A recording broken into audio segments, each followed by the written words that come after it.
I'm going to tell you 3 of the most important traits that are essential for a young man to have when he's going through life. The last video that I posted on this channel, I spoke about SMV, stands short for sexual market value. If you haven't watched that video, then go and check it out. But to summarize from where I left off of, we're talking about the important traits that women desire in men and men desire in women, and what they look for in a partner, both in the short term and in the long term. A common notion that comes with finding out that SMV is a thing is that men tend to have their peak in SMV a lot later on in life than women do. And that comes down to the desirable traits that we spoke of. Wealth, status, and resources, generally speaking, which would make a man more attractive to the opposite sex. Now, one of the biggest things that came from this is that a man in his 20s is not going to have all of these resources until a lot later on in life, hopefully. And so what does he do in the meantime? What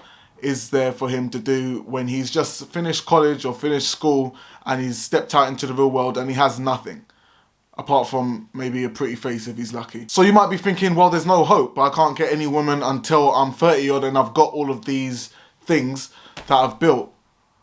But I'm here to tell you that that's not necessarily the case. What we're talking about, guys, is the important traits to showcase when you are younger and don't have all of these things built up. These 3 things are ambition, industriousness, and intelligence. Now, I'm going to save ambition for last because I think it's the most important one, but let's start off with intelligence. I think straight away it's not a big surprise that intelligence is a desirable and important trait. Not many people want to be with a dummy. Being an intelligent person, being able to have intellectual conversations and hold them is something that's a nice to have. Obviously, most people don't want a snob, someone that takes their intelligence and uses it to bash people and make other people feel intimidated in the wrong way. That's not cool.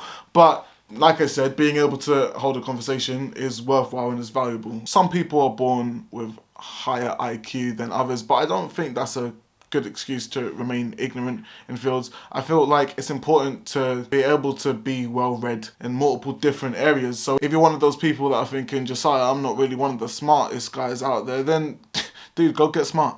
I think it's important to read up in different fields, really increase your general knowledge, not just so that you can do very well in pub quizzes, but so that you have a range of things to give your input on when you go to speak to someone. When we're speaking to people, it's not nice when we don't have anything to say, right? And you're going to feel like an idiot, even more so than you already do. At least have the ability to comprehend what they're going to say, so whatever they tell you doesn't fall on deaf ears and you can actually begin a conversation from that point onwards. Now, I should have said this before, but the reason why these traits are important is because they give a good indication, a nice little clue or hint as to what a person that possesses these traits will be like in the future. When we talk about the 30-year-olds that have all the resources, the status, the wealth, etc., chances are they are going to be intelligent people, and they were ambitious and industrious to be able to get to where they are now.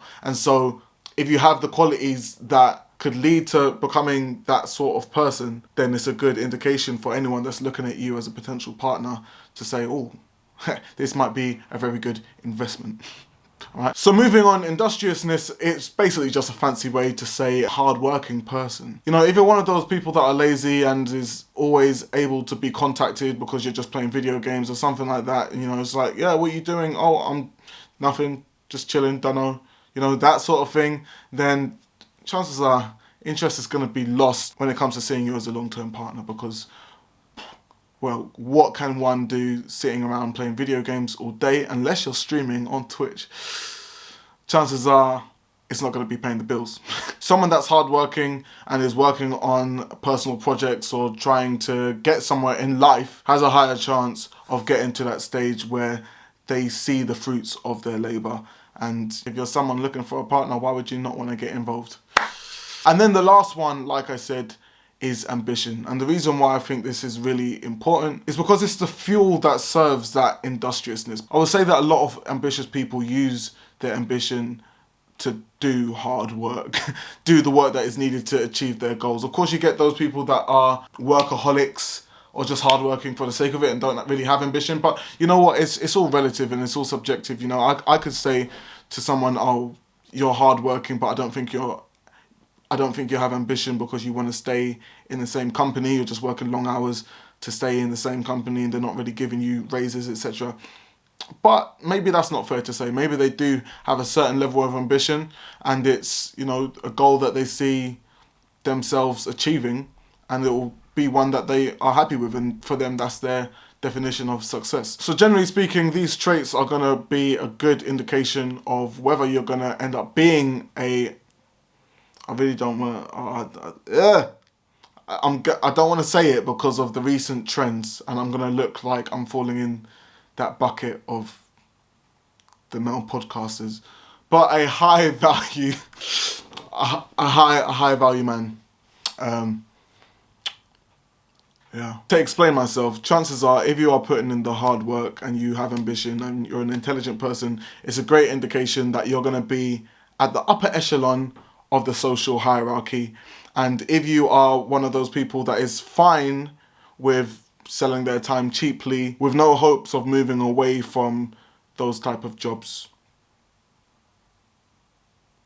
then chances are you're not going to get to that place that you want to be. I don't mean to say this to be mean or whatever. Like, if you're working a minimum wage job at the moment, then that's fine.